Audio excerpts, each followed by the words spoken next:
Along Highway 15 east of Winnipeg, you're likely to see land like this.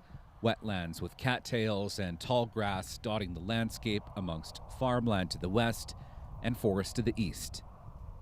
Peatlands and wetlands like this land behind me here are among nature's sponges, both figuratively and literally. Not only do they hold in and store large amounts of water, but they are also among the vegetation that holds in carbon, the best in the world.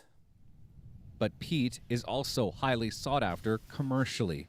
It is the same sort of peat you can buy at a garden center, which has left untouched wetland like this increasingly a threat in Canada.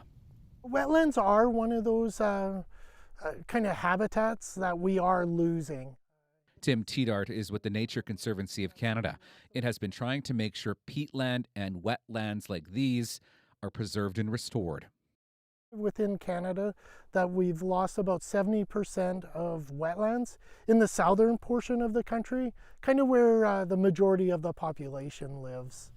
This piece of property near St. Rita was donated to the Nature Conservancy. It's about 80 hectares in size. That is a little smaller than the area of Osborne Village.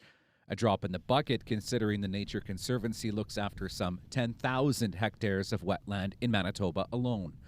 But the impact peatland like this has in the fight against climate change and severe weather events is far-reaching. Pete Whittington has studied peatland preservation and restoration extensively. He chairs the Department of Geography and Environment at Brandon University.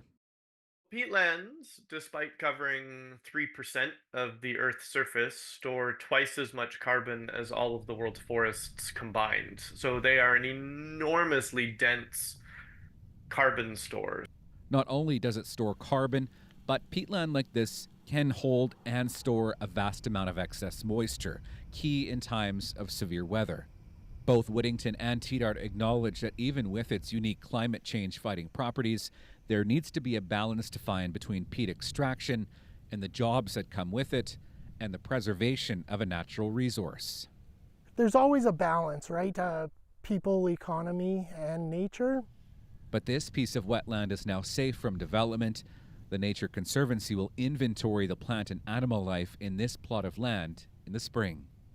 While the Nature Conservancy has over 100 properties like these, they say more need to be protected and restored, not only to fight climate change, but also to better protect against severe weather events that are increasing in nature across Canada.